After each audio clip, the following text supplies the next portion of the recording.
On a bus headed for the bustling commercial hub, a group of young people chatter incessantly. Hey, did you hear the news, beautiful? River South City's Walmart and Ali's warehouses are completely empty, one of them exclaimed. Old news, another scoffed. Check this out, East Bright Lake in Water Engine City dried up today, and Big Prosperity East Supermarket's warehouse is cleaned out too. Those supplies must be worth hundreds of billions. Suddenly, a young man sitting alone in the back row by the window spoke up. Actually, it's probably in the trillions. From Broad City in the south to Magic City in the north, all the big warehouses are empty. They're just not reporting it to avoid panic. Could this be the end of the world with all the earthquakes and volcanoes? Someone else pondered aloud. Come on, don't be ridiculous, another retorted. How could it be the end of the world? If it were, I might actually be excited. Finally, everyone would be truly equal. Sachin, sitting quietly at the back, gazed out the window with eyes as deep as an abyss. Everyone equal, he murmured. Even if it were the end of the world, equality would never come. I've seen it firsthand. He knew the truth. He had been reborn from the apocalypse, sent back 1 month before it began. Fate had given him a second chance, though he was just an ordinary delivery man. As the apocalypse loomed, triggered by an abnormal surge in solar activity, the Earth's core began to expand at an alarming rate. The atmospheric temperature surged dramatically. Seismic activity became frequent, and creatures lurking underground emerged onto the surface. The entire world was transformed, a new world order in the midst of extreme scarcity. Even for basic necessities like instant noodles or sausage, everything had a price, and I, Sachin from the apocalypse, had been reborn 1 month before it all began. Hearing this, the woman moved closer, just now, listening to them. I got a bit scared. Could you possibly? But Sachin simply waved his hand. Sorry, I have more important things to do. With that, he stepped off the bus and departed. As the apocalypse approached, what mattered most? Clearly, supplies. Sachin arrived at a supermarket, where it turned out he was an employee. In my past life, I wasted so much time searching for supplies, he reflected. This time, I must prepare ahead. Last time, when the apocalypse hit, the boss fled early, and Sachin lost a year's wages. This time, gathering supplies felt like compensation. Might as well take them, he thought. With a sweep of his hand, he transferred all the supermarket's supplies into an alternate space. In his previous life, he had awakened this alternate space, and now it had rebirthed with him. Opening the space, he could bring everything around him into a massive cube measuring 10,000 meters on each side, making it incredibly convenient to acquire supplies at no cost. With this extraordinary ability, I drained 2 freshwater lakes and scavenged several doomed cities in the impending apocalypse.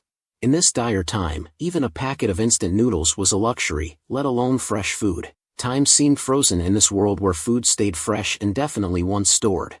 No more eating dirt like in my past life. I finally had a reliable source of sustenance.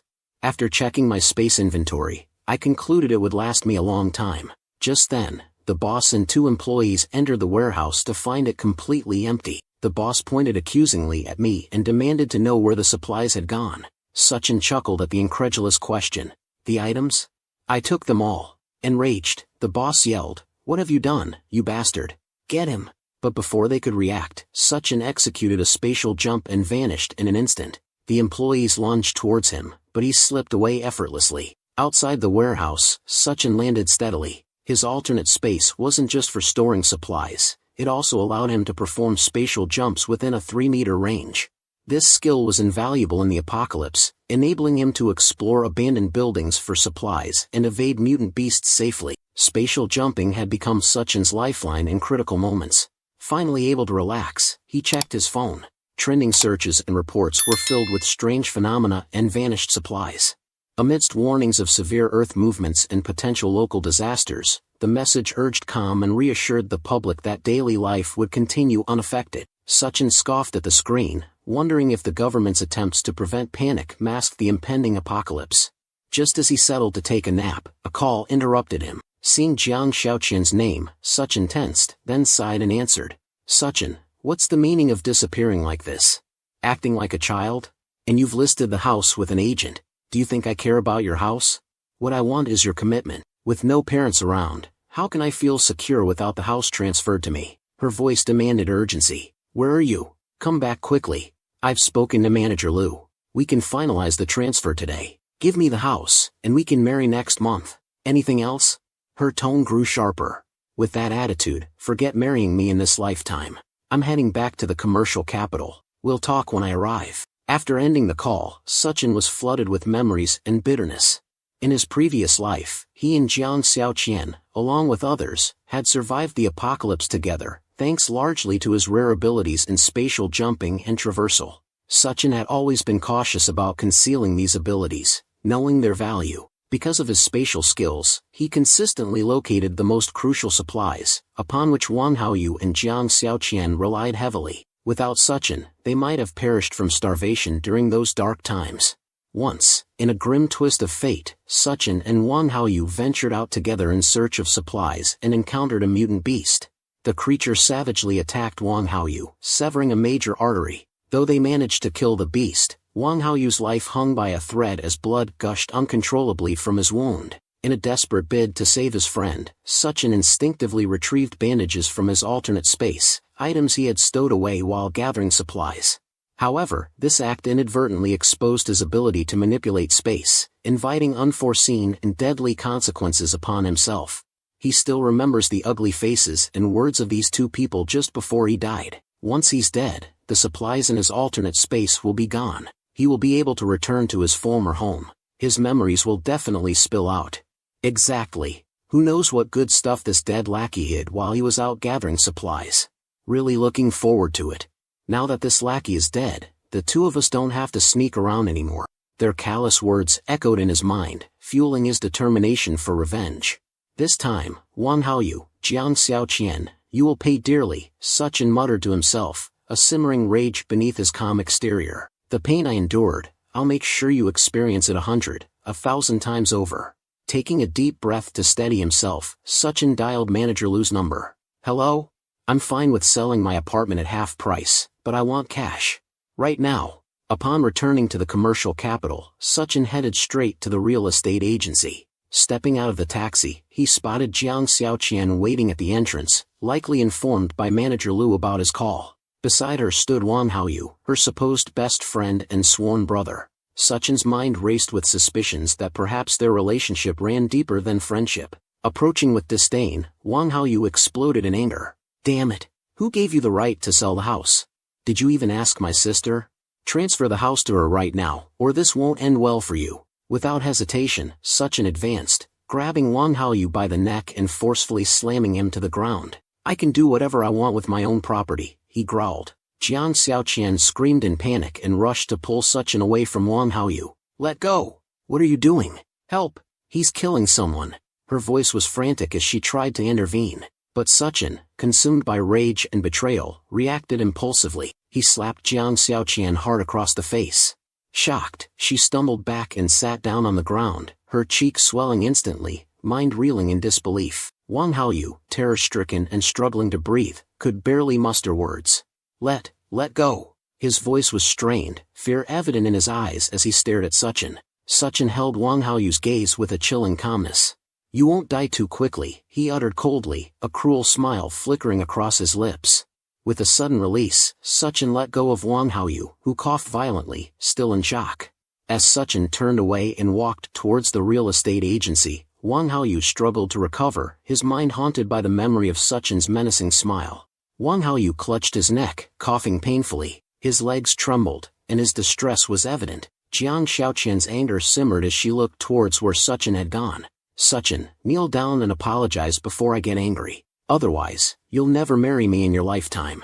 Jiang Xiaoqian's ultimatum echoed in the tense air. Once obedient to her every whim, Sachin now ignored her as if she hadn't spoken. When he turned to glance at Wang Haoyu, both he and Jiang Xiaoqian recoiled in fear and fled from the scene. Sachin snorted in disdain, muttering, useless trash. Inside the real estate agency, Manager Lu approached Sachin with an offer. Mr. Su, I'm willing to buy your house. What do you say? His delight was palpable at the opportunity to profit from a property valued over $1 million, which Sachin was selling for $700,000 in cash.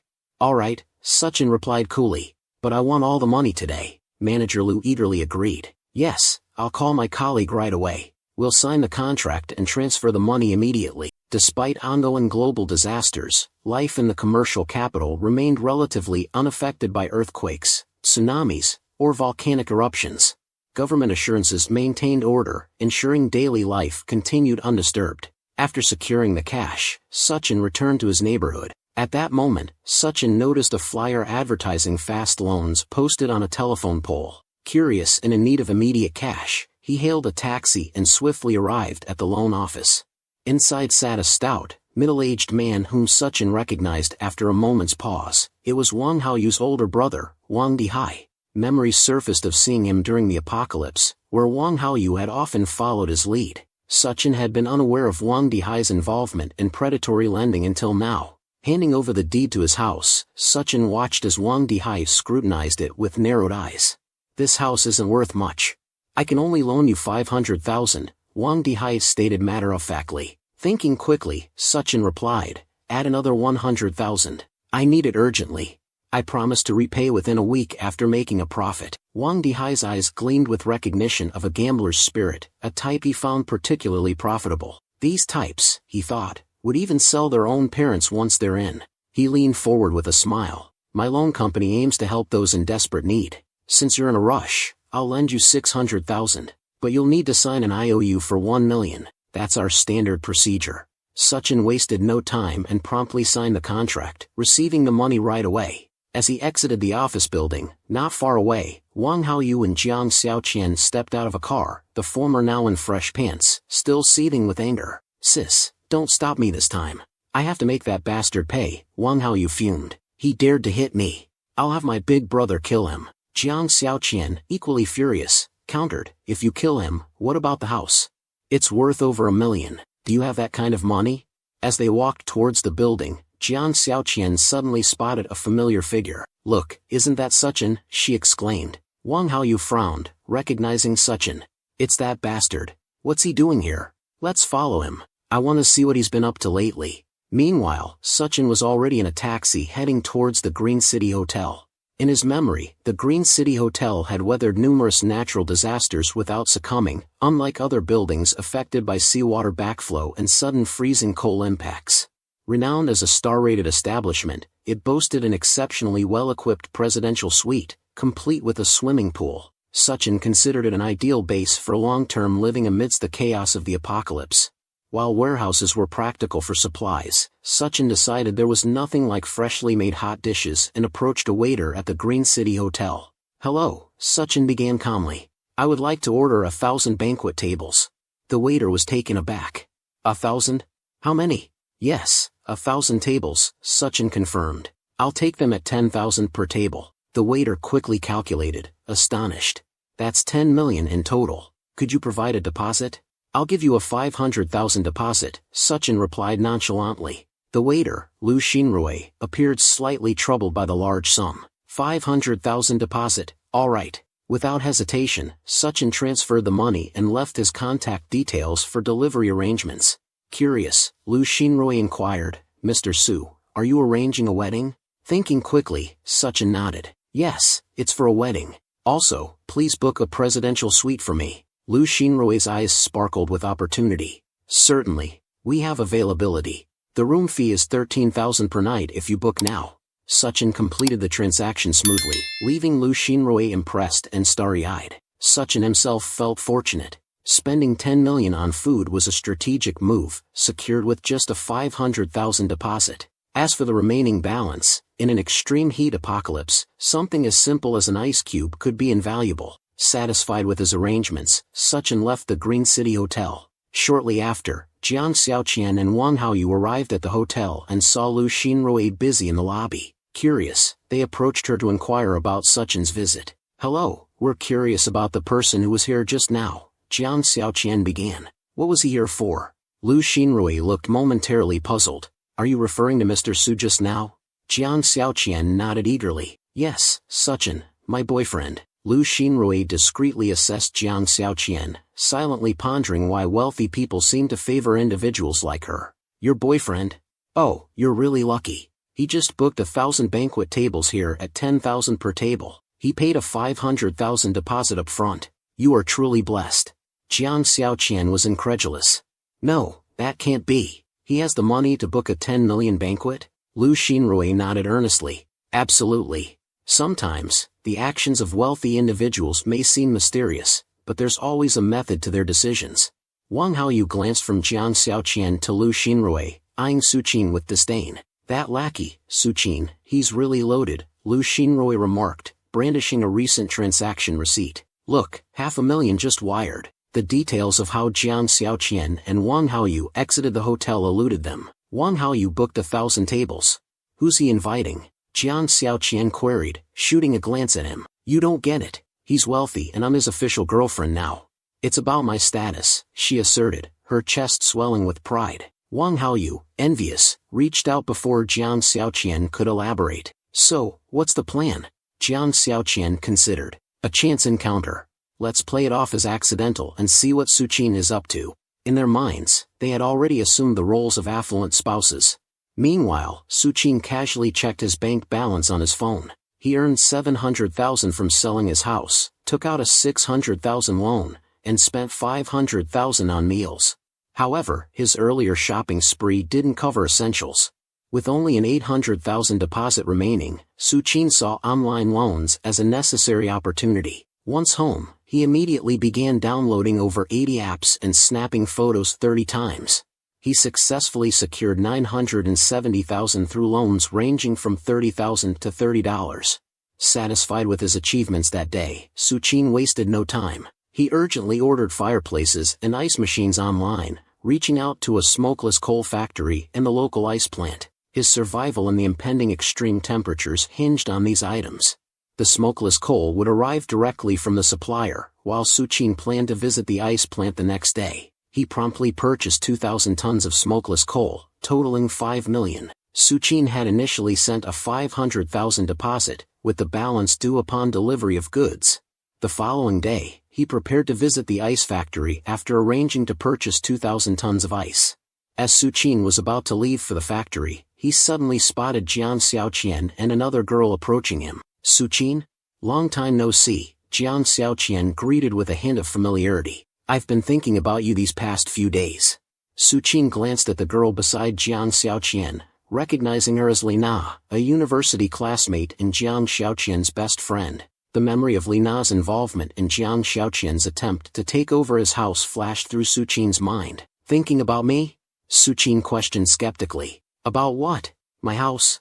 Li Na's expression shifted, and she exchanged a look with Jiang Xiaoqian, both seeming surprised by Su Qin's directness.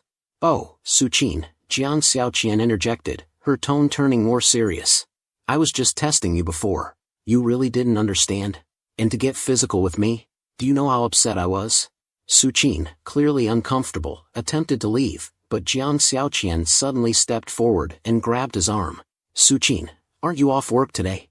If you're free, could you walk with me? She pleaded. I've been feeling down lately, and I was harsh with you yesterday. Please don't be mad at me. Su Qin, feeling increasingly exasperated, couldn't bring himself to even look at her. Su Qin had no intention of wasting time with Jiang Xiaoqian and Li Na. I'm busy today. Go on ahead by yourselves, he curtly remarked as he walked away, leaving Jiang Xiaoqian baffled. What's happening? He's playing his role too convincingly, Jiang Xiaoqian muttered, perplexed by Su Qin's unexpected reaction. Li Na wasted no time and pushed Jiang Xiaoqian forward. Why are you standing around? Follow him. This guy must be from a wealthy family. Consider this your final test. They quickly hailed a taxi and trailed the car Su Qin was in. They arrived at the entrance of Ronghua Ice Factory, where Wu Ronghua awaited Su Qin's arrival. You must be Mr. Su, Wu Ronghua greeted warmly as he shook Su Qin's hand. Ah, so young. Mr. Wu, Su Qin replied. As we discussed over the phone, I need 2,000 tons of edible ice. How soon can you have it ready? Wu Ronghua confidently assured him, our ice factory prides itself on efficiency. We'll have it ready in 3 days. 2,000 tons of edible ice, no problem. Great, Su Qin nodded, pulling out his phone. I'll transfer a 100,000 deposit now. Deliver it to the address I provided within 3 days. Wu Ronghua grinned broadly, pleased with the transaction. Absolutely, Mr. Su. Consider it done. May I ask what you need so much ice for? Is there a big event? Perhaps we can discuss future collaborations. Su Qin fell silent for a moment before revealing his plan. I'm planning to take the ice to Alashan for charity. Wu Ronghua, momentarily taken aback by the unexpected turn, struggled to comprehend. Charity? To Alashan? Before he could gather his thoughts, Suchin had already boarded a taxi and departed. Moments later, another taxi pulled up. Wu Ronghua was now thoroughly puzzled. Another visitor without an appointment? Jiang Xiaoqian emerged from the taxi, catching Wu Ronghua off guard. "Mr. Wu, that was my fiancé just now. What were you discussing with him?" she inquired. Wu Ronghua looked at Jiang Xiaoqian with surprise.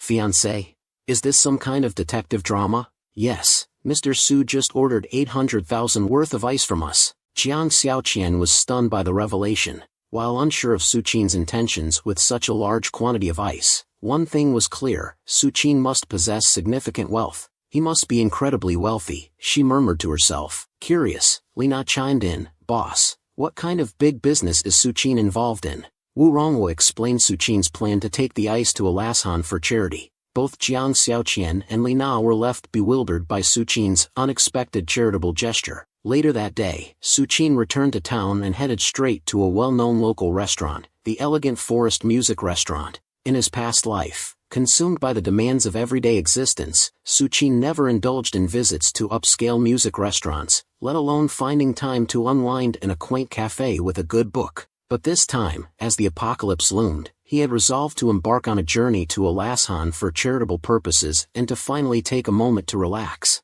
"Hello, welcome," greeted the waiter as he presented the menu. Suchin perused the offerings, which featured dishes typical of high-end establishments: pan-seared foie gras, salt-baked snow frog, and golden sauce duck tongue. His curiosity piqued, Suchin turned to the final page, which bore a dish priced at 17,000 with a mysterious question mark. "What does this mean?" Suchin inquired, intrigued by the enigmatic item. "This dish is personally crafted by the chef of our Elegant Forest restaurant," explained the waiter. "Its specifics are left to the chef's creativity." "I see," Suchin nodded thoughtfully. "That sounds quite intriguing. Let's go with that." The waiter, taken aback by Suchin's choice, replied, "Certainly, sir. I'll arrange it immediately." Reflecting on his previous life, Suchin recalled the onset of the catastrophe when an unusual force triggered mutations in many creatures. The screaming serpent, akin to the mythical beast from ancient texts like the classic of mountains and seas, bore resemblance to the mutant snake Suchin once encountered. Rather than considering it a mutation, he saw it as a revival of primordial traits. Suchin continued to read, engrossed in the menu, when suddenly a woman with a striking figure approached and placed a dish directly in front of him. He glanced up and immediately recognized her. She wore a chef's uniform, tall and slim, her noble bearing unmistakable even in such attire. Suchin was taken aback, not by her beauty, but by who she was: Duanya, the Hell's chef. Duanya's culinary skills were legendary, even amidst the impending apocalypse. She possessed the rare ability to transform decay into something magical using ingredients sourced from mutant beasts. Each dish she crafted from the essence of these creatures was unparalleled. No one could resist the temptation of her cooking, but there was a deadly catch: consuming these dishes meant certain death, as they contained the essence of mutant beasts. At this moment, watching Duanya personally serve him the dish, Suchin's mouth twitched in surprise. Duanya, observing his reaction, thought, "What's going on? I, a renowned beauty and chef, personally cook and serve him, and this is his expression? Does he think I've poisoned the dish?" "This is made especially for you," Duanya explained, presenting the dish with a flourish. "It's called two-faced life. One side is seared with light palm oil, while the other is deep-fried in pastry. It's one steak with two distinct flavors that blend and linger in your mouth. Your attire and the aura you carry suggest you've lived two very different lives, experiencing things ordinary people cannot fathom." Suchin was taken aback by her keen perception. Under Duanya's guidance, he began to cut into the steak, savoring the unique flavors of the two-faced life specially prepared for him. He had to admit, the 10,000 spent was worth it. Meanwhile, Jiang Xiaoqian and Lina approached the restaurant with gloomy expressions.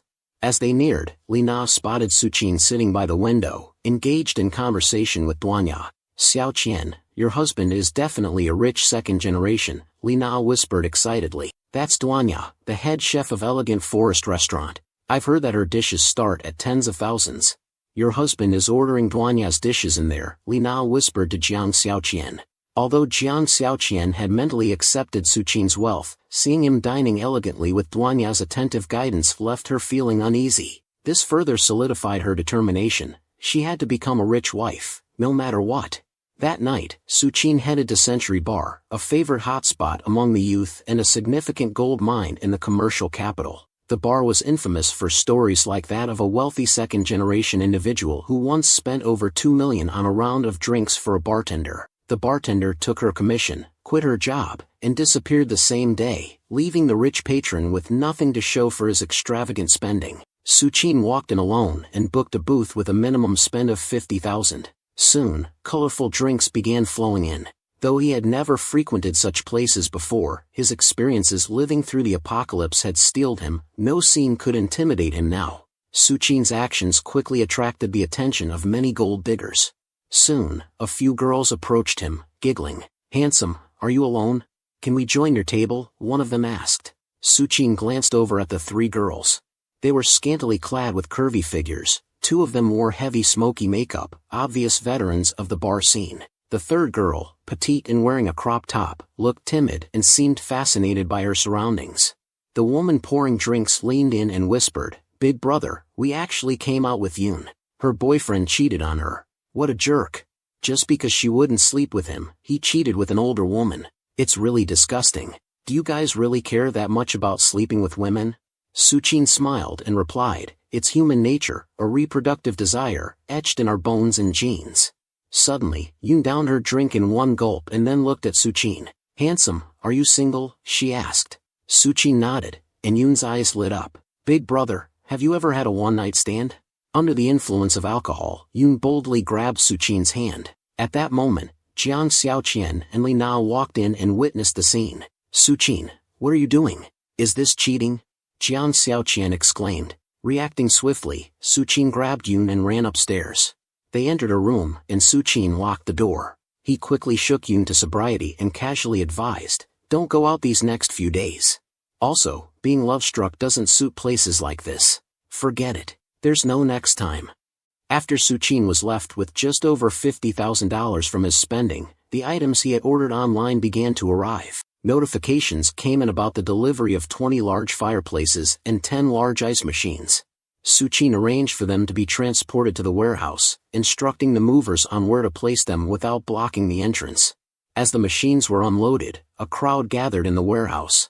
Suchin oversaw the process attentively while Wang Haoyu quickly updated Jiang Xiaoqian. Noticing the banquet preparations at Green City Hotel, Xiaoqian speculated excitedly about a potential proposal. She asserted her independence, however, stating that acceptance would depend on his sincerity. Jiang Xiaoqian and Li Na then approached the scene. Suchin appeared surprised at the question from Jiang Xiaoqian. His eyes flickered momentarily before he responded, asking for help with moving some items and promising to explain later. Jiang Xiaoqian hesitated at the idea of physical labor, asserting her aspirations to become a wealthy wife. Li Na whispered to her, suggesting it might be a test of her suitability for that role. Jiang Xiaoqian's determination to prove herself surged, deciding to participate to demonstrate her worthiness. Li Na, too eager to impress Suchin, joined in without hesitation, hoping for a taste of luxury life. As Suchin observed them working, a cold smile crossed his face, recognizing the advantage of their free labor. There were 1,000 tables of food and 2,000 tons of ice to be managed between Green City Hotel and Warong. Moving everything was a laborious task, and afterwards, Jiang Xiaoqian and Li Na daydreamed about Suchin announcing Jiang Xiaoqian as his bride, surrounded by congratulatory crowds and a splendid wedding banquet. However, Suchin merely inspected the warehouse and then disregarded everyone. While the ice remained a substantial task, the hotel food was swiftly relocated within hours. Suchin handed a delivery driver a $10,000 red envelope and promised the remaining funds within a week, thanking them for their hard work. As the Green City Hotel's vehicle departed, Jiang Xiaoqian and Li Na hurried over to Suchin, eager to hear what he had intended to say earlier. Suchin sneered at them and revealed there would be no payment for their efforts. Jiang Xiaoqian tried to brush it off with a strained smile, assuming Suchin was teasing. She urged him to reveal any surprises. Suchin's demeanor shifted, confessing his financial troubles and his recent sale of his family's house. He questioned whether Jiang Xiaoqian would still want to be with him under such circumstances. Li Na was shocked, incredulous that Suchin could be broke after hosting such an extravagant banquet and spending lavishly at restaurants. Suchin feigned innocence, explaining that the event was arranged for someone else and the food would be taken away soon by charity organizations. He hinted at a mysterious benefactor's involvement in poverty alleviation and refused to elaborate further. Zhejiang Xiaoqian, furious and hurt, lunged at Suchin, accusing him of deceiving her about being wealthy. Suchin deftly dodged her and others, asking what lie she was talking about. Jiang Xiaoqian, overwhelmed, fell to the ground, calling Suchin a liar and declaring he would never marry her.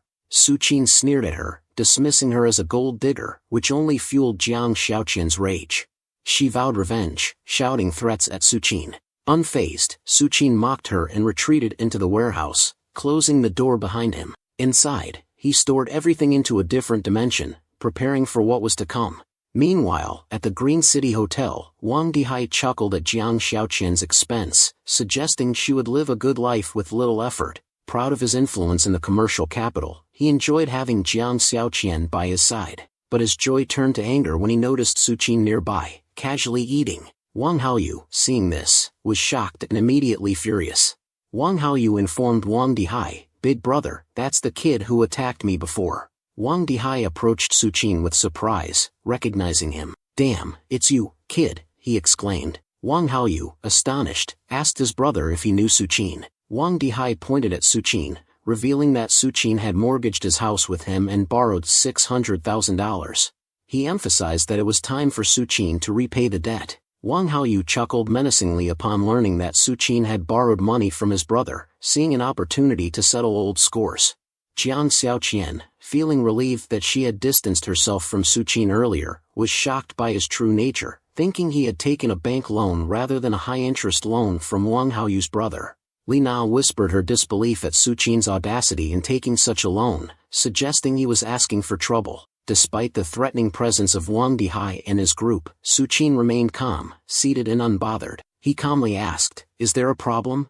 Wang Dihai demanded repayment the next day, scoffing at the idea that Suchin could produce $600,000 overnight. Wang Haoyu angrily pointed at Suchin, calling him useless and trash, urging his brother not to waste words and instead take action against Suchin for his past aggression. Wang Haoyu gestured to his men, who promptly surrounded Suchin. Sensing the tension escalating, Lu Xinrui rushed over to intervene at the hotel. She appealed for calm, urging everyone to discuss the matter peacefully. Wang Dihai responded with a cold snort, dismissing negotiation and insisting that Suchin kneel, kowtow, and apologize to resolve the issue. Lu Xinrui found herself in a difficult position, seeking clarification from Suchin about the situation. Suchin nonchalantly brushed it off, referring to Wang Haoyu's group as insignificant. Enraged by Suchin's indifference, Wang Dihai slammed his hand on the table, threatening Suchin with dire consequences, claiming even the heavens couldn't save him now. Suddenly, a man with slick back hair intervened, questioning the commotion in someone else's hotel.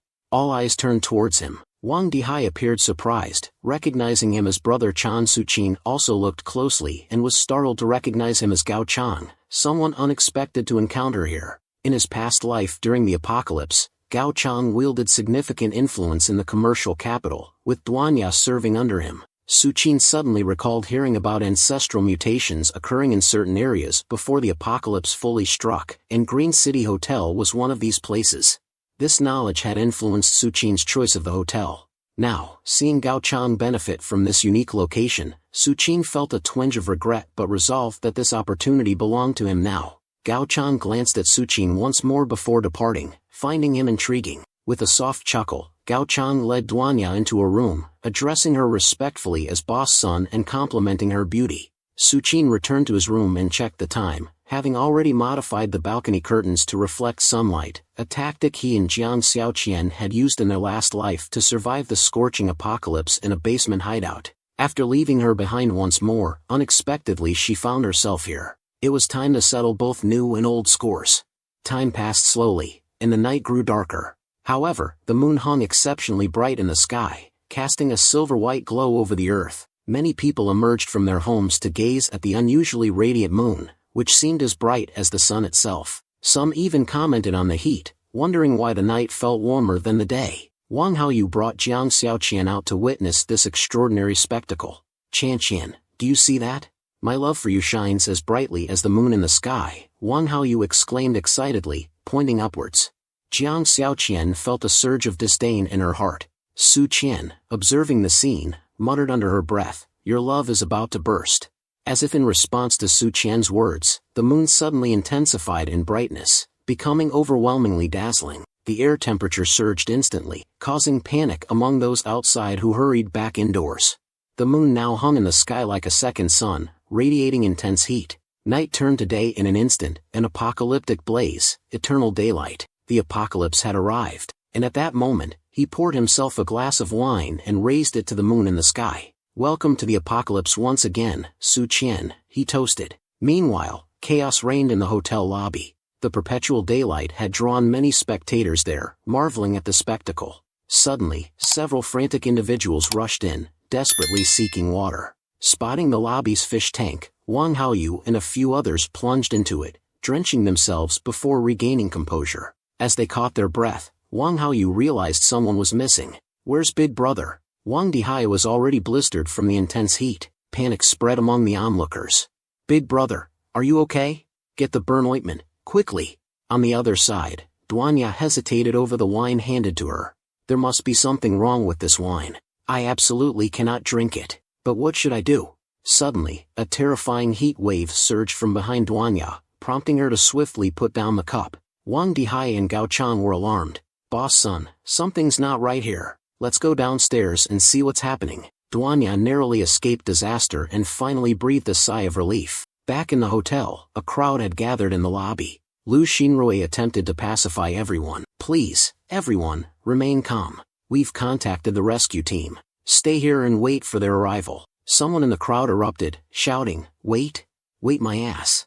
I make millions every minute. I can't afford to waste time here." Gao Chan glanced at Boss Sun, asking, "What's the plan?" Boss Sun frowned deeply. "We can't spare any personnel. This is going to be tricky." Wang Haoyu turned to Wang Dihai, asking anxiously, "Big Brother, what do we do now?" Wang Dihai surveyed the chaotic scene outside, uncertain. "Go outside? Impossible. People would fry in minutes. Let's stay here for now. I'll call someone else to come pick us up." "Hey, little Dao," Wang Dihai spoke into his phone. "We're at Green City Hotel. Drive over here and pick us up. The weather outside is unbearable." "Okay, see you soon," came the reply. As little Dao started driving the van out from the underground parking garage, protected from the lethal temperatures outside, disaster struck swiftly. Within just 100 meters, all 4 tires of the van exploded under the intense sun. Little Dao exclaimed, "Big Brother, the car's broken down." The tires burst. "I can't make it. I'm going back," he declared, starting to retreat.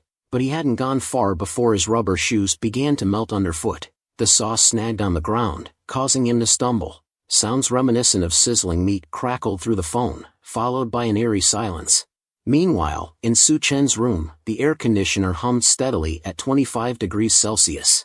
Unfazed by the unfolding events outside, Su Chen slept peacefully. The commercial capital had mobilized a large workforce to maintain the power system, but their efforts seemed minuscule in the face of such a natural calamity. Suddenly, a deafening explosion reverberated, shaking the very earth. The entire city lost power as the grid failed. On the other side of the hotel, the power outage sparked panic among many. In the room adjacent to Su Chen's, where Wang Dihai and his team were lodged, the lack of electricity exacerbated Wang Dihai's discomfort.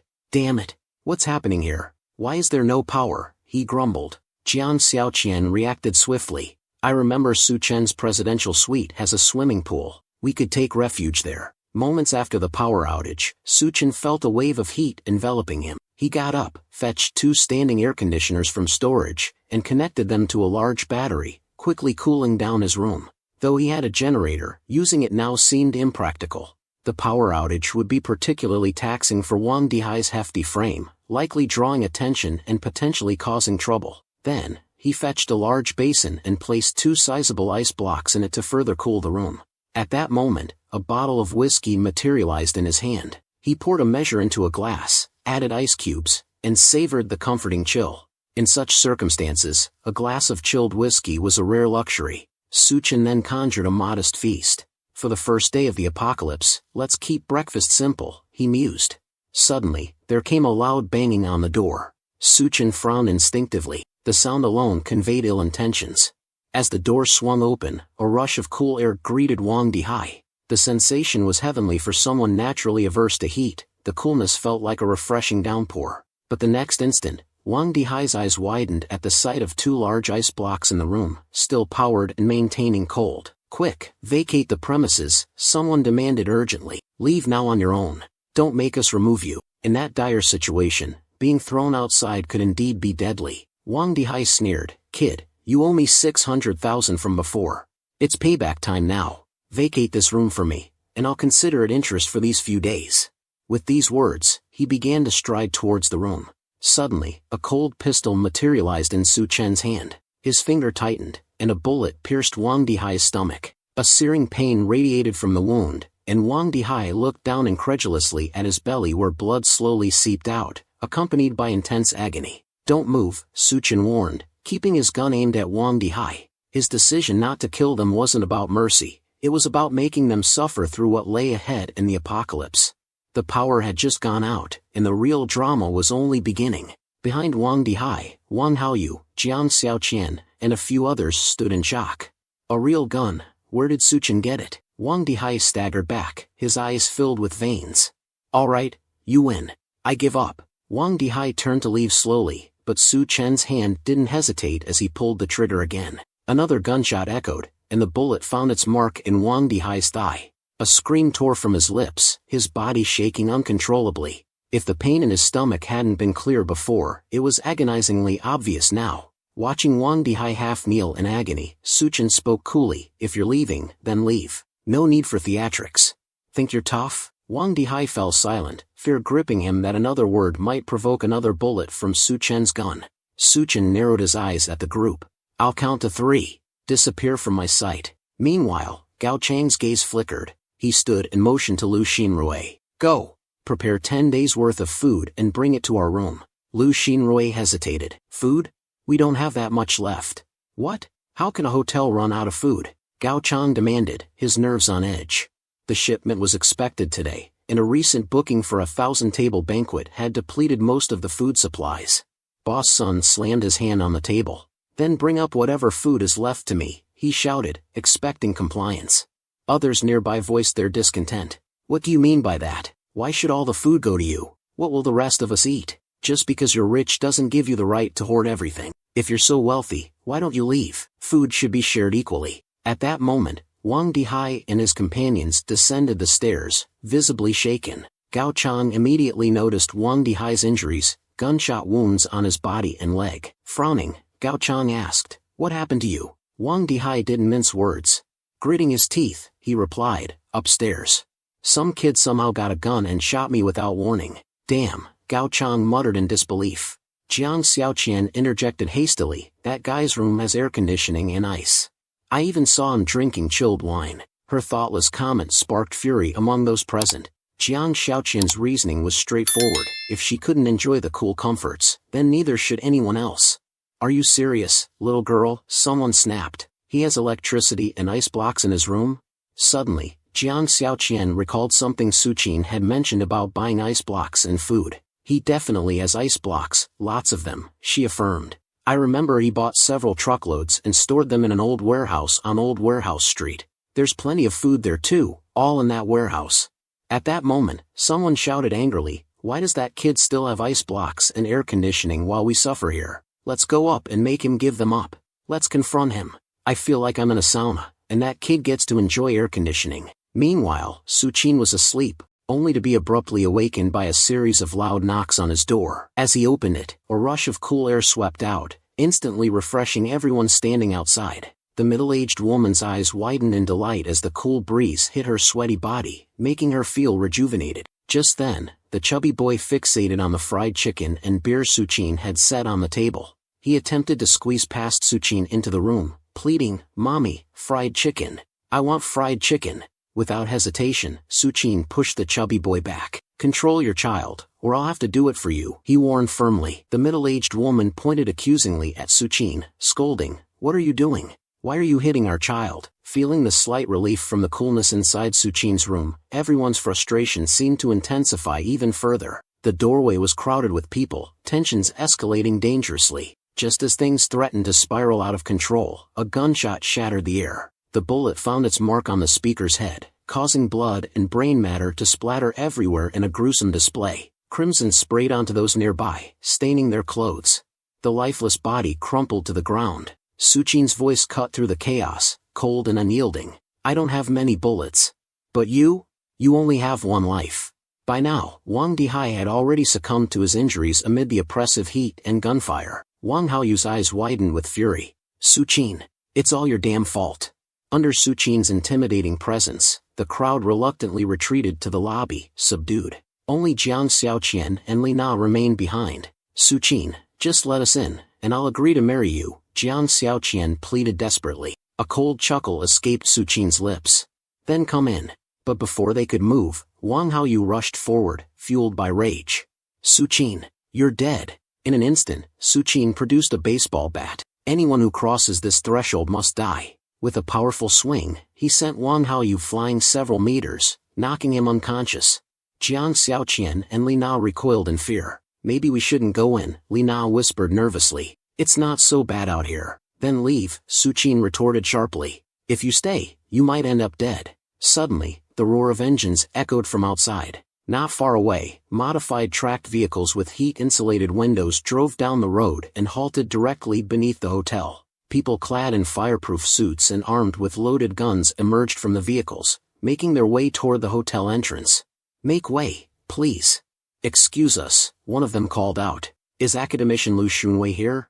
We are the rescue team. Please put on your heat-resistant suit and come with us. The crowd murmured anxiously at this development. Wait a minute. Aren't you here to rescue all of us? Someone exclaimed. Yes, we're here for a rescue operation, the rescuer clarified calmly. You all need to remain calm. The government has initiated rescue operations, and Silicon Valley Square is the nearest point. Tonight, by midnight, it will be the coldest time. You can gather there for evacuation. Excitement rippled through the crowd. Really? The government has a rescue plan for tomorrow morning? That's fantastic. The government hasn't abandoned us after all, someone remarked optimistically. Sun Debiao, attempting to capitalize on the opportunity, rallied the surrounding crowd and shouted towards the vehicles. I'm Sun Debiao from Sun Corporation. I'm here. Rescue me quickly. I'll pay $1 billion. Sun Debiao reached out as if to grab something, but a soldier swiftly intervened, stopping him. Sir, please do not interfere with our operations. Already on edge, Sun Debiao snapped. Damn it. Get lost. Give me that heat-resistant suit. As tensions escalated, other soldiers raised their rifles, vigilantly scanning the crowd to prevent any potential threats. Jiang Xiaoqian seized the moment and shouted urgently, Soldier, wait. There's a murderer living upstairs.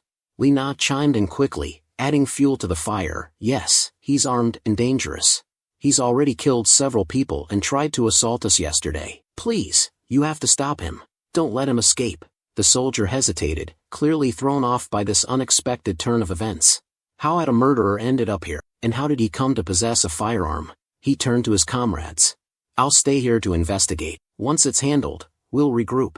Another soldier advised caution. Xiao Feng, in these circumstances, don't act hastily. But Xiao Feng remained resolute.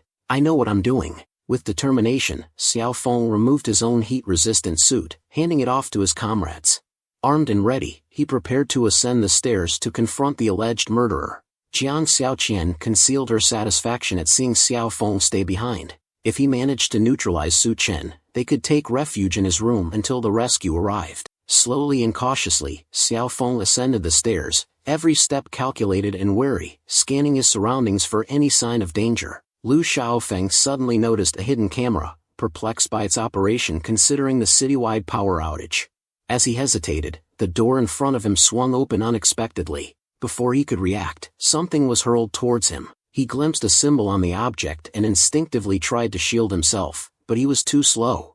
A flashbang exploded, disorienting him. Still reeling from the flashbang, Lu Xiaofeng then sensed something else nearby. The release of gas reached his senses, and he immediately recognized it, tear gas. Quickly covering his nose and shutting his eyes against the stinging irritant, he struggled to orient himself toward the stairwell exit. Attempting to retreat from the escalating chaos, Lu Xiaofeng turned around, only to receive a heavy blow to the head. Lu Xiaofeng fell to the ground, unconscious.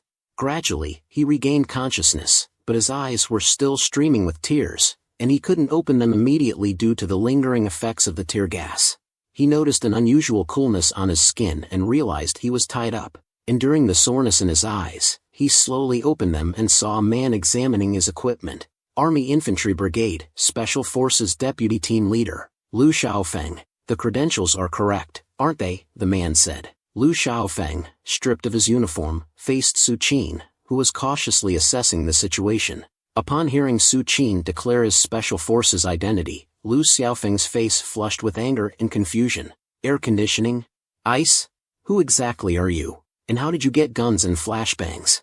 I'm just a recent graduate, Su Qin replied nonchalantly. Has the government already set up rescue points? Planning to have residents go there by themselves tomorrow at dawn?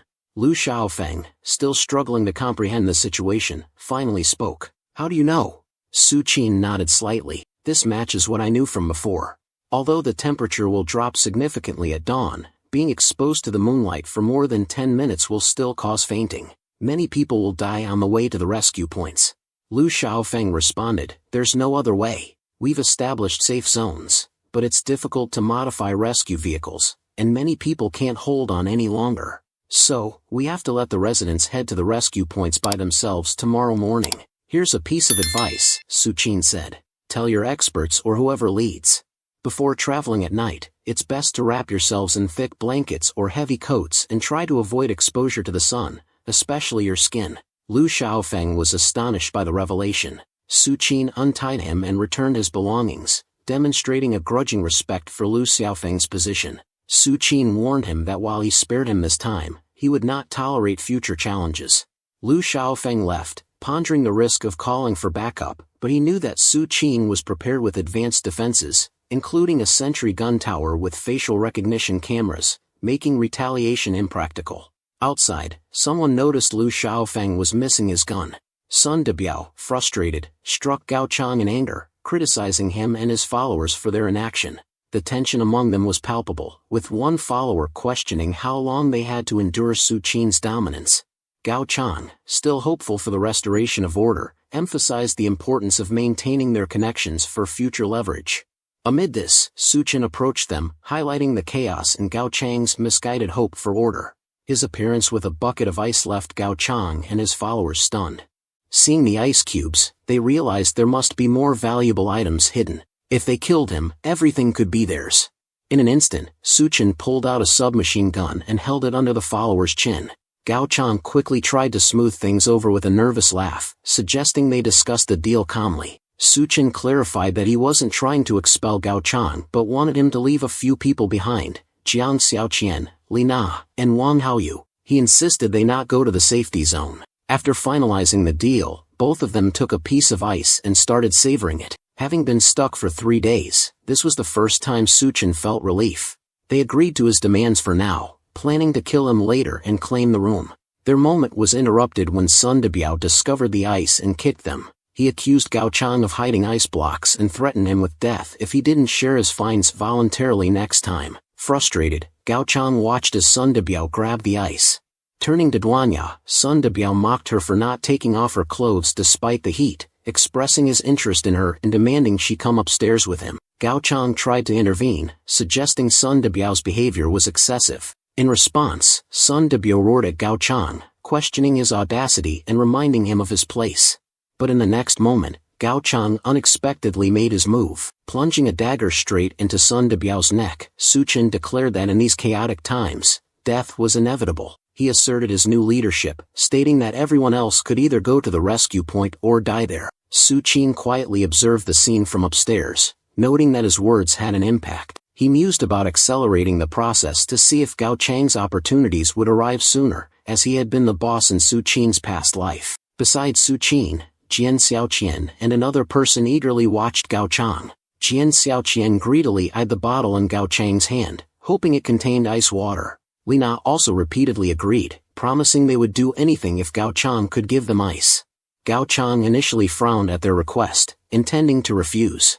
However, remembering Su Qin's advice and feeling obligated after taking a favor from him, Gao Chang handed the thermos to Jian Xiaoqian, instructing her to follow his orders.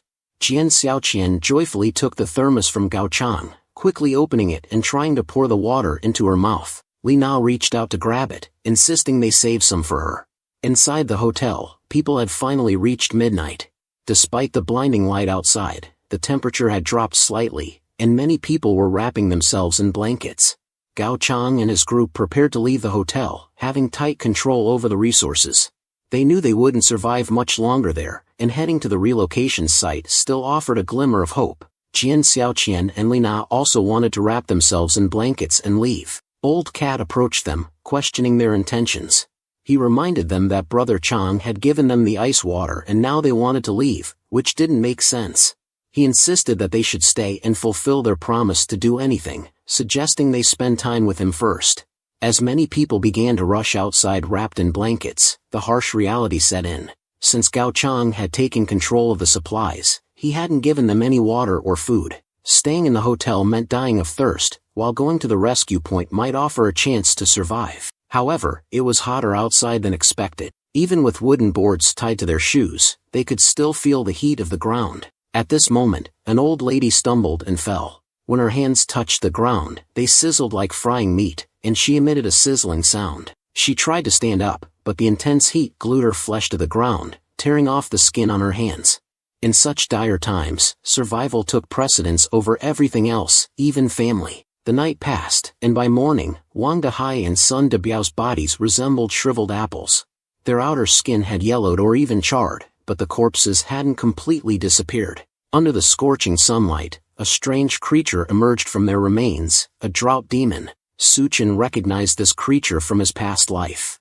Back then, no one dared to confront it. Now, in the extreme heat of the sun, these corpses had turned into monsters. At the second-floor restaurant, no one noticed the changes occurring in the two corpses by the door until a loud noise erupted, drawing everyone's attention outside. They saw the two half-dried corpses breaking through the glass door and advancing into the room.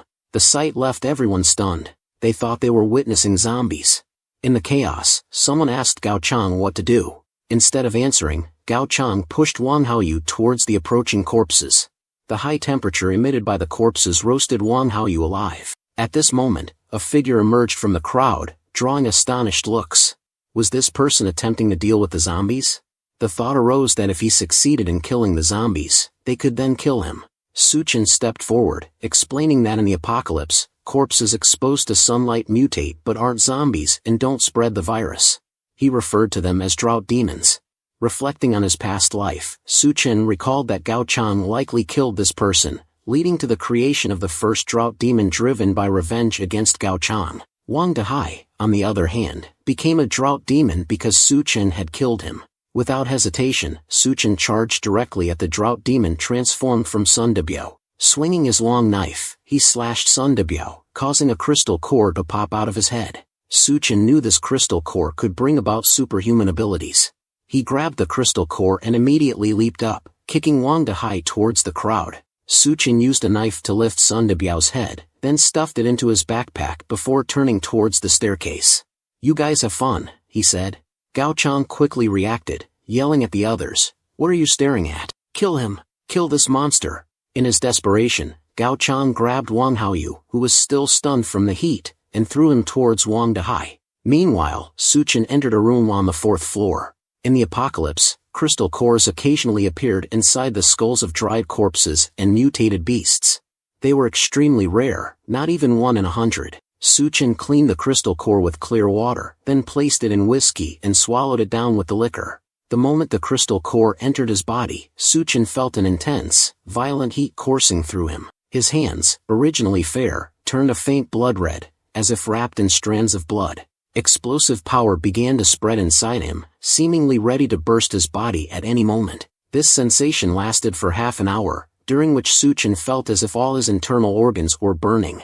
The 100 pounds of ice in the room melted rapidly, much faster than usual. Back at the second-floor restaurant, Gao Chang and the others struggled to chop off Wang Dehai's head. It seemed that when misfortune struck, it truly poured. When one is unlucky, even drinking water can choke.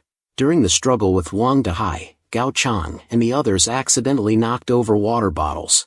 When these plastic bottles touched Wang Dehai's high-temperature body, they melted instantly, resulting in a significant loss of drinking water. The group was plunged into despair, knowing that without water, their survival was at stake. In a desperate attempt to escape the dire situation, Jian Xiaoqian and Li Na were caught red-handed by Old Cat. He threatened them, warning that they couldn't run away and that he would incapacitate them if they tried. Li Na pleaded for mercy, emphasizing that without water, they would all perish.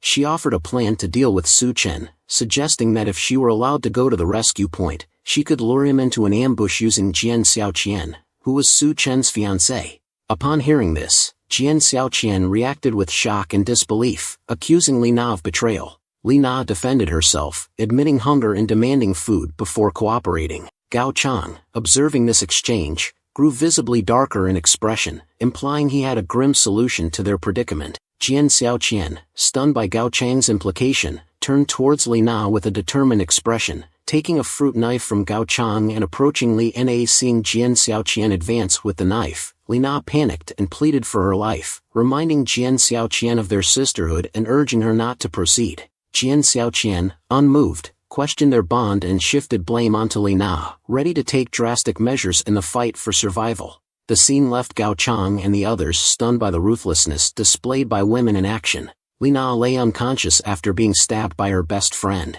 With a fierce demeanor, Jian Xiaoqian laughed triumphantly, proclaiming her intent to seek revenge on Su Chen. Gao Chang ordered Duanya to cook the meat, emphasizing the importance of the group being well-fed and strong to confront Su Chen. He stressed the urgency of finding water, knowing their survival depended on it. Old Cat yelled for Duanya, seeking her assistance. Meanwhile, Su Chen felt his body temperature rising noticeably, a sign of his enhanced physical abilities. Reflecting on Gao Chang's past reputation as a berserker due to similar abilities, Su Chen named his newfound power Berserker. At that moment, Su Chen noticed Duanya at his door, visibly nervous and uncertain about the chaos downstairs. She considered her options carefully, knowing her cooperation with Gao Chang had soured.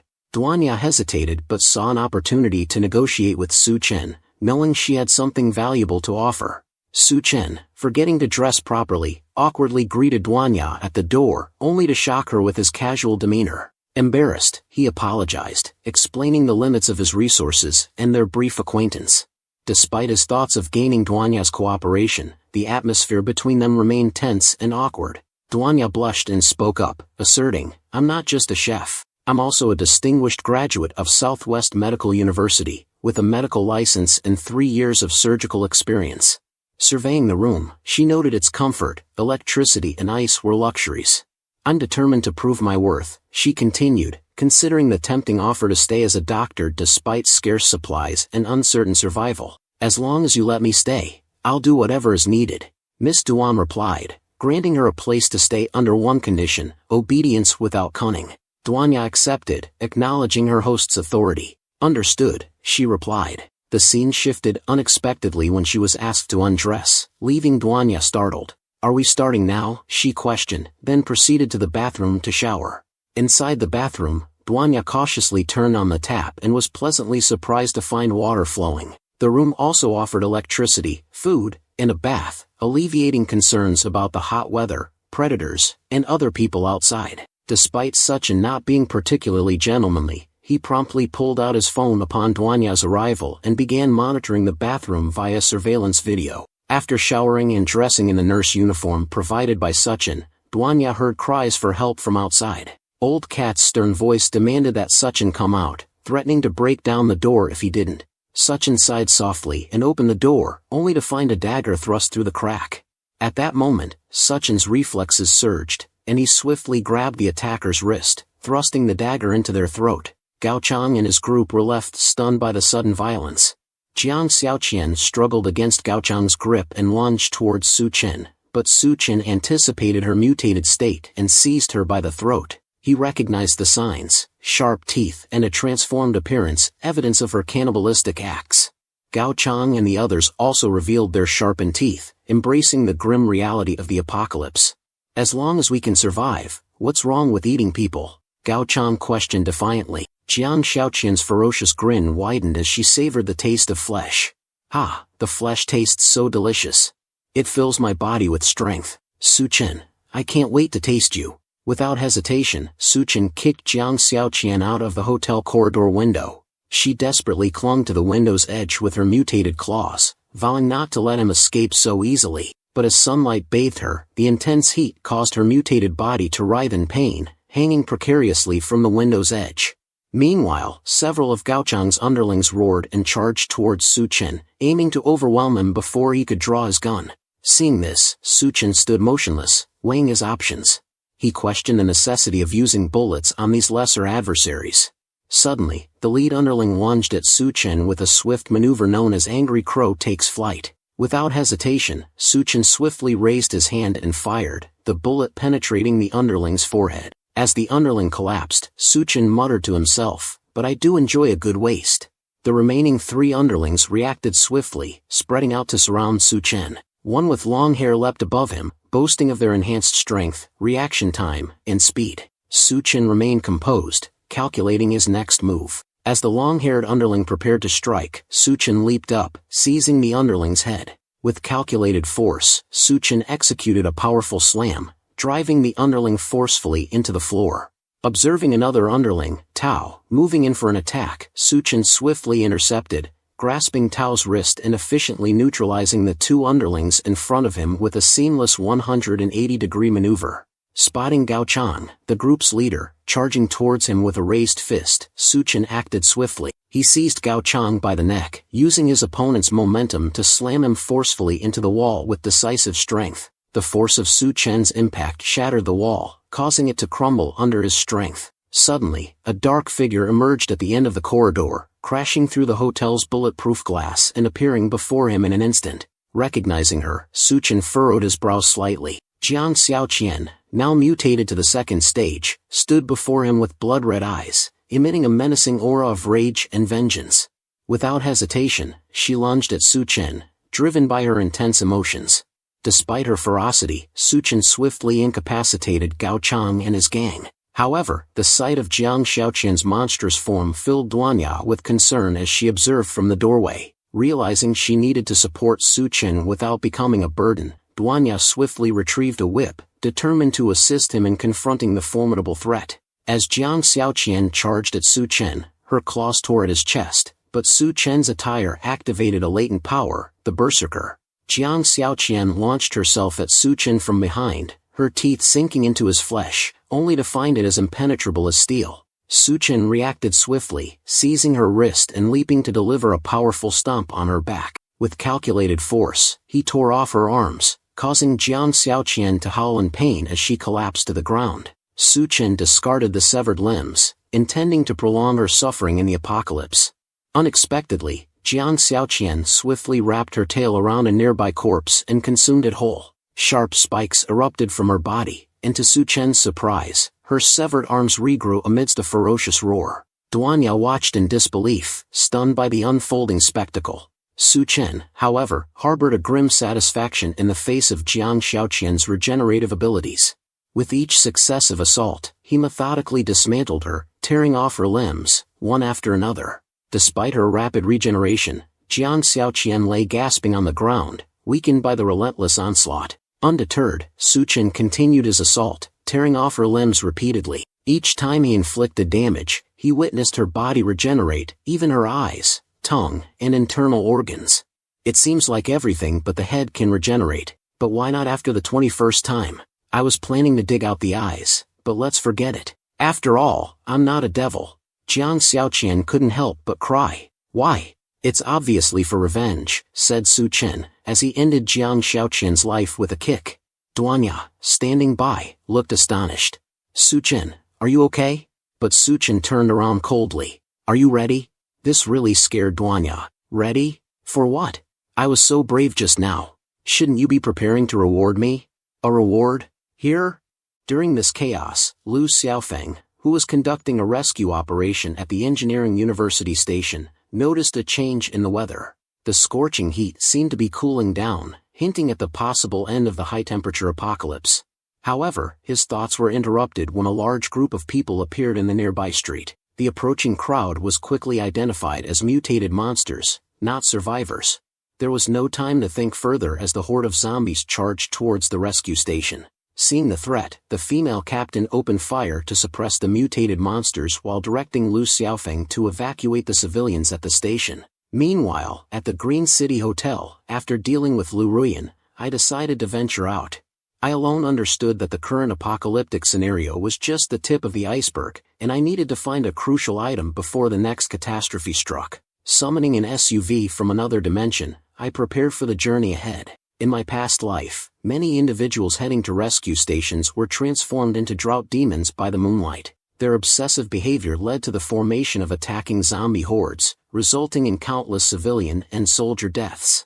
This chaos left military weapons scattered throughout the city, eventually giving rise to various factions.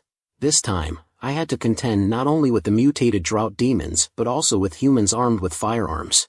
Before I could plan further, a few spirited young men blocked the road ahead. Without hesitation, I floored the accelerator, plowing through them and leaving them in shock. The sheer audacity of attempting robbery in such dire times was astounding. Moments later, I halted the SUV in front of a deep pit. As in my previous life, the intense moonlight had caused the walls to crack, and combined with the zombie horde's attack, the subway station had collapsed. The death toll in the station was now at least in the thousands. Looking at the pairs of blood-red eyes in the pit, I sighed. Although there were many drought demons present, not all of them had a crystal core in their heads. Cracking open each skull was too time-consuming. It was better to go back to school first and find the item I needed. This was my first time returning to school since graduating. I soon arrived at the school's laboratory building and stored the SUV back into another dimension. After doing this, I pushed open the doors of the laboratory building and went inside, only to unexpectedly encounter two drought demons chained at the entrance. A man in slippers coldly confronted me, demanding tribute for entering their territory and asking for the contents of my backpack. I slowly took out a chicken leg from my backpack, intending to use it as a bribe.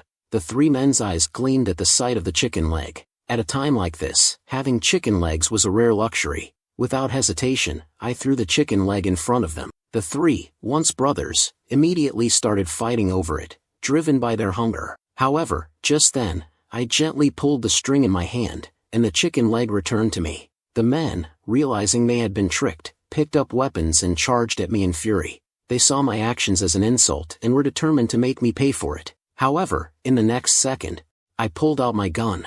After 3 gunshots, I slowly walked towards the stairs.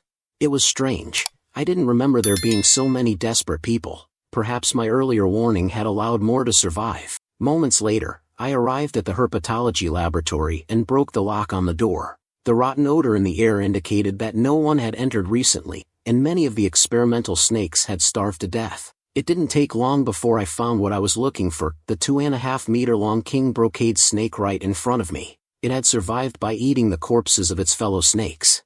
In my past life, this king brocade snake was one of the first animals to begin reverting to its ancient form and eventually became a dominant creature in the region, nearly causing my demise.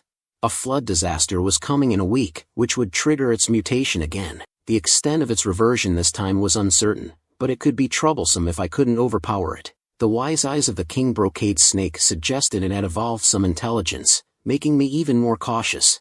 Before I could ponder further, a slight sound of footsteps came from the corridor. 2 spirited young men with weapons quietly approached the door. I heard them shouting at the door, demanding that I come out, having seen me sneak in. Knowing this was a critical moment for the king brocade snake to revert, I decided to deal with these troublemakers. Just as I was about to make a move, a spontaneous woman appeared in front of the 3 thugs. With agile movements, she charged at them, quickly subduing 2 with a chokehold. Then, with lightning-fast reflexes, she jumped onto the last thug and twisted his neck, incapacitating him instantly. Before she could catch her breath, a gun was pressed against the back of her head. I began to speak, impressed by her skills, but before I could finish, the woman elbowed my handgun away. Astonishingly, a pair of 2.8-meter-long legs attacked me, snapping around my neck in an attempt to lock it between her legs. However, no matter how hard she tried, she couldn't break my neck. Silently, I pulled out another gun from my pocket and forced her into submission. A few minutes later, I had the woman tied up. I demanded to know her identity and what had happened at the school. The woman, identifying herself as Bai Tsang, the captain of the Tsangwu Special Operations Force, advised me to behave and let her go immediately. Intrigued, I asked if she knew Lu Xiaofeng from the Tsangwu team. Baitsang looked surprised and asked how I knew him. I smiled, revealing that I had saved his life. Baitsang explained that a zombie horde had attacked their rescue station, and she had ordered Lu Xiaofeng to evacuate the civilians to a safe place. Unexpectedly, escaped prisoners from a nearby jail had mixed into the crowd. These criminals had now taken over the entire school, stealing weapons and taking students hostage as leverage. After understanding the situation, I untied Baitsang and handed her a gun, informing her that I had my own matters to attend to and could only provide limited support. I gestured for her to leave and not disturb me further. Baitsang, however, was determined to launch a stealth attack on the thugs' den. She believed that reclaiming the materials they had plundered was essential for the survival of those trapped in the school. Realizing the urgency of the situation, I stopped and pulled a sniper rifle from my backpack, deciding to accompany her. At the school's administrative building, the leader of the thugs was questioning his underling about the situation at the dormitory building. The underling reported that Guzi and a few others were searching for Baitsang, and their men were waiting outside the dormitory. The leader expressed his willingness to sacrifice the disobedient ones as cannon fodder. Just then, I kicked open the door and addressed everyone inside. The underling, astonished, demanded to know how I had entered despite the guards. I raised my hand and made a shooting gesture. Instantly, the underling's head exploded, causing panic among the thugs. I warned them to remain still or face the same fate. The leader, though enraged, remained silent. From a nearby rooftop, Baitsang was using a scope to survey the room and communicated through an earpiece. She reported that besides the one I had shot, there were still over 20 thugs in the room and advised caution. I recalled my suggestion to use myself as bait to lure the enemies out. Baitsang sighed helplessly, doubting the feasibility of the plan. Despite my skills, she believed it was impossible for me to handle so many people alone. Before she could contemplate further, she noticed someone had abruptly pulled down the curtains in the room. A thug's voice came through the earpiece, threatening to kill me. Recognizing the urgency of the situation, Baitsang grabbed her sniper rifle and ran towards the administrative building. As she ran halfway, another voice ordered the execution of me. Baitsang quickened her pace and soon burst through the office door. She found me holding the thug leader by the neck, informing her that the supplies had already been taken. The thug leader, defiant, threatened that killing him would lead to retribution from his allies.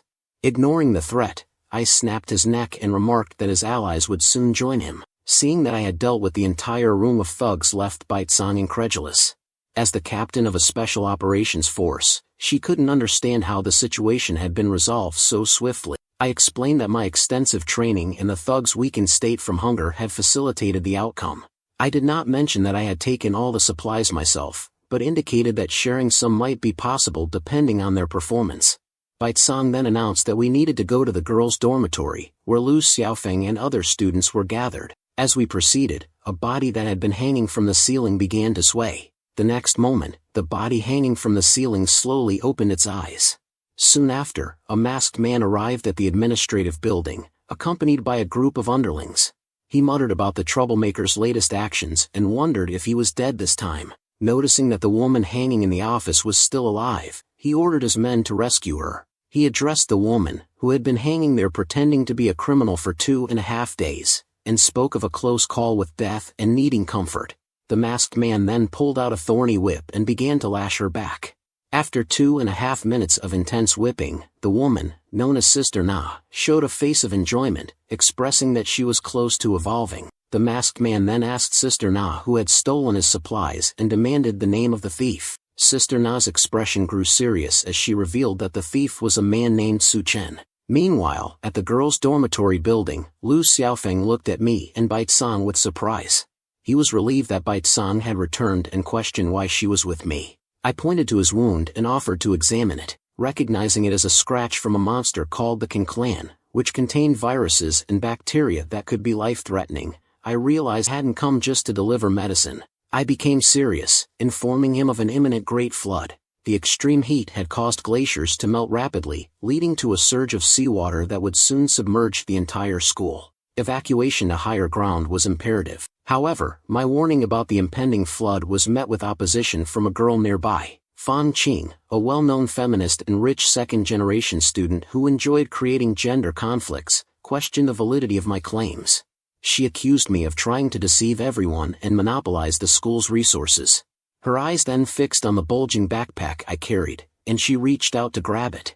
Without hesitation, I slapped her, sending her flying several meters away. Fang Qing's face was filled with disbelief as a tooth fell out of her mouth from the force of the blow. Accustomed to being arrogant and overbearing, she could not fathom being struck in return. The male students around us began clapping, expressing their frustration with her behavior and her tendency to monopolize resources at the dorm. Fang Qing, infuriated, cursed at everyone. She declared that she would report us to her father, who would ensure our downfall. As she stormed out of the girls' dormitory, she continued to hurl insults, particularly targeting me and comparing me unfavorably to men abroad. Before she could get far, Fang Qing was captured by the masked man. He demanded she reveal my location.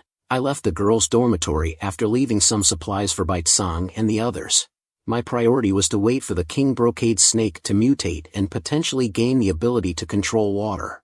As I walked, I heard a faint cry for help. Turning around, I saw Fang Qing hanging in front of a truck, with the masked man from earlier standing behind her. The masked man, identifying himself as Steel Fang from the Federal Bureau of Evolution, addressed me coldly. He questioned my heroism and my actions involving the stolen supplies. My expression turned icy as the realization set in one by one. Steel Fang's sly smile grew as he observed my reaction. Despite the ominous sight of the drought demons, I remained resolute, unshaken by the impending threat. The situation evoked memories of my past displays of strength, where a single slash had decimated hundreds of zombies and disrupted those from the evolution base. Meanwhile, within the girls' dormitory building at the engineering university, Baitsang and Lu Xiaofeng were in the midst of distributing supplies when they were interrupted by the distant roar of the drought demons. Baitsang promptly instructed Lu Xiaofeng to protect the civilians while she ventured outside to investigate. Outside the dormitory, Steel Fang's gaze remained fixed on me as he sneered, making it clear that Fang Qing, who was tied up and threatened, was my classmate. He offered me a chance to play the hero, suggesting that if I begged, he would release her. Fang Qing's agitation grew palpable as she demanded rescue, her desperation evident in her pleas. Despite the mounting pressure, I remained composed.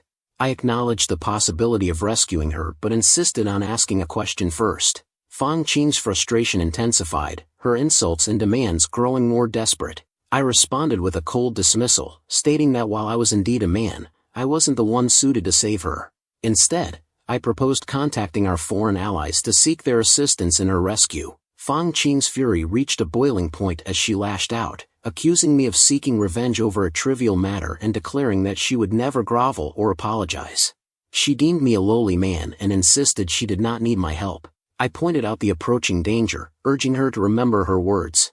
Looking down, Fang Qing saw dozens of zombies surrounding her and began a desperate, heart-wrenching scream for help. Before her plea could be completed, the horde tore her apart. Steel Fang, watching from the truck, smirked at the sight. He then took out a box of black powder, intending to demonstrate the technology of the Federal Bureau of Evolution. He claimed that applying the powder would make the zombies obey him. I nearly laughed, recognizing the powder as something far more unpleasant. Steel Fang realized his mistake too late. The powder was indeed feces, and he angrily discarded it, cursing as he spat 3 times.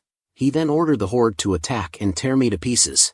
As the zombies surged toward me, I spread my arms and summoned 2 large swords from another dimension. I became a streak of light, charging into the horde with deadly speed. Steel Fang barely had time to react before I was upon him. Grabbing him by his steel teeth, I declared that, despite my reluctance to engage with the Federal Bureau of Evolution, his actions left me no choice. Under Steel Fang's shocked gaze, I severed his head with a swift motion, ending his life. Baitsang, witnessing the swift and decisive defeat of Steel Fang, was nearly overwhelmed with shock. She marveled at my capabilities, realizing that my combat skills were far beyond what could be achieved through mere training. The efficiency with which I handled the situation made her question what kind of extraordinary individual I truly was. Meanwhile, at the Green City Hotel, Duanya abruptly woke from her sleep. Hearing noises outside, she recognized the approach of zombies. Recalling my earlier assertion that only those who proved their worth would remain by my side, Duanya resolved to become a valuable asset. She grabbed a nearby handgun, determined not to be a burden. Duanya began methodically checking the rooms with her handgun. Despite her efforts, she found no signs of zombies for the first 2.5 minutes. Just as she was about to relax, a growl erupted from behind her. She turned to see a zombie closing in on her. Her escape route was obstructed by a table, so she quickly aimed the handgun at the approaching zombie. In her anxiety, the handgun slipped and clattered onto the table. As the zombie opened its gaping mouth to attack, Duanya braced herself for the end. Unexpectedly, the zombie bit down on the stool that had made the noise. This unexpected turn of events confused Duanya. Upon closer inspection, she realized that the zombie was blind. Quietly holding her breath and minimizing movement, Duanya reached for the handgun, now just 2.5 centimeters away. The table made a noise due to the zombie's impact. Upon hearing the noise, the zombie immediately lunged toward the source. In a critical moment, Duanya delivered a swift kick to the zombie's head, but the impact caused minimal damage. Undeterred, she removed one of her high heels to deliver additional kicks, only to have the zombie grasp her ankle and hold her in place. Desperate, she switched to her other foot and continued kicking the zombie's head with renewed vigor. After 2.5 minutes of relentless effort, the zombie finally ceased moving and collapsed heavily. Duanya sighed in relief, reflecting on her efforts and her worth, then picked up a fire axe from the ground to inspect the zombie's brain for crystal nuclei. Meanwhile, in the girls' dormitory of the engineering university, Baitsang and Lu Xiaofeng were organizing an evacuation of the students based on prior advice. Baitsang reached out to her brother, Bai Ming, to lead troops and ensure the students' safety. Bai Ming, observing the situation, made a remark about Baitsang's concern for me, noting that I would be doomed once the next wave of zombies arrived. Baitsang, however, firmly believed in my strength, noting how my presence had an almost monstrous quality. In the herpetology laboratory, I observed the king brocade snake and contemplated the extent of its mutation. Placing a bucket of water in front of it, a crucial element for the mutation process, I watched as the snake's body underwent a dramatic transformation, evolving into a flood dragon. The bucket deformed under the strain of the massive creature until it exploded, revealing the fully mutated king brocade snake. Surprised by the scale of the transformation, I considered the potential for even greater growth during a flood disaster. Evaluating whether the snake would be willing to submit to me, I was interrupted as the snake attempted to escape through the laboratory window. I pursued the escaping creature, determined not to let it flee after the effort invested in its early mutation. I struck at the snake's tail with a long sword, but the resilience of its scales caused the sword to break. The snake took advantage of the moment, opening its mouth to bite at me. I dodged and positioned myself above the creature, opting to use my fists. A powerful punch sent the snake crashing to the ground. The snake then coiled around me, binding me tightly. Recognizing its strategic intelligence, I noted its intent to strangle me. The snake attempted to bite again, but I firmly grasped its mouth, asserting that despite its cleverness, sheer power would prevail. Grabbing the king brocade snake, I flipped it over, stepping on its upper jaw and pulling the lower jaw apart, ripping its mouth in two. After subduing the king brocade snake and extracting its crystal nucleus, the world was suddenly engulfed by catastrophic floods. While the rest of humanity scrambled to escape to higher ground, I made the conscious decision to dive into the deep sea. The extreme heat had worn down human resilience, but it was the global flood that obliterated civilization. In the aftermath of absorbing the crystal nucleus, my body underwent a profound transformation. My skin developed small scales upon contact with water, significantly enhancing my defense. My eyes became highly sensitive to light, and I discovered a remarkable ability to breathe underwater through my skin, eliminating the need for traditional respiration. Although I lacked hydrokinesis, this newfound adaptation proved invaluable. Navigating the floodwaters, which were now filled with dangerous debris, was no easy task. The impending volcanic eruption, expected to blanket the sky with ash and usher in a nuclear winter, made survival increasingly dire. In such apocalyptic conditions, human civilization seemed to crumble. Reflecting on the post-flood world from my previous life, I recalled the rise of four powerful factions: the Golden King Snake and the Female Corpse King's forces in the north, the cannibalistic Devourer clan in the south, the Rat King with his vast rat army in the west, and the Skull Crusher Gao Chang along with Duanya in the east. Having already confronted and defeated Gao Chang and the Golden King Snake, I knew that to maintain my strength and ensure survival, I needed to acquire the crystal cores from the Rat King, the Female Corpse King, and the leader of the Devourer clan. Amid the chaos of the global flood, my focus was on targeting the Rat King. In my previous life, the Rat King had been linked to a plague outbreak at the University of Technology, so finding him there would allow me to obtain his crystal core with relative ease. My immediate concern, however, was the horde of water zombies closing in around me. On a signal tower, a bald man and a skinny man watched in disbelief as the floodwaters surged. The bald man initially marveled at the flood's sudden onset but quickly noticed my figure cutting through the water. He realized with growing alarm that I was swimming towards them, pursued by a massive swarm of dark water zombies. Despite the challenging conditions, my swimming speed remained unmatched, reminiscent of a world champion. The bald man attempted to warn me, revealing their affiliation with the Federal Bureau of Evolution and advising me to stay away. However, before he could finish, I leapt from the water and kicked him toward the surface. In a frantic response, the skinny man tried to prevent his brother from falling by grabbing his wrist and desperately urging him to cling to a nearby pillar. Despite his efforts, the bald man struggled to reach it, and the skinny man exerted all his strength to keep him from plunging into the floodwaters. Seeing the dire situation unfold, the bald man shouted to his brother, urging him to let go because their combined weight was threatening both their lives. Just as he was about to be overwhelmed by the flood, I intervened, demanding information about the Federal Bureau of Evolution. The skinny man, determined to keep his silence, refused to cooperate, even under threat of death, vowing that others would avenge them. However, as the zombies closed in, one grabbed the bald man's ankle and began dragging him under. In a swift response, I sliced through the attacking zombie, then plunged into the horde of water zombies with lethal efficiency. The brothers, astonished by my prowess, watched in disbelief as I cleared the area of zombies. After rescuing both men, the skinny man, recognizing the gravity of the situation, began to divulge crucial information. He revealed that they were operatives from the Federal Bureau of Evolution, sent to monitor me. Their headquarters was located within the University of Technology, where a group of researchers led by Chief Lu operated. The skinny man also mentioned that only researchers were granted access to the laboratory, so their knowledge was limited. This information resonated with me, considering the plague outbreak at the Science and Technology University in my previous life. I needed to investigate further. I inquired about research on rat mutations at the university, but the skinny man knew nothing about that aspect. With the essential details at hand, I decided to proceed to the University of Technology to uncover the truth before the plague could strike. Meanwhile, at the Green City Hotel, Duanya, having absorbed a crystal core from a zombie's brain, experienced no immediate changes. Little did she know that danger was silently closing in on her.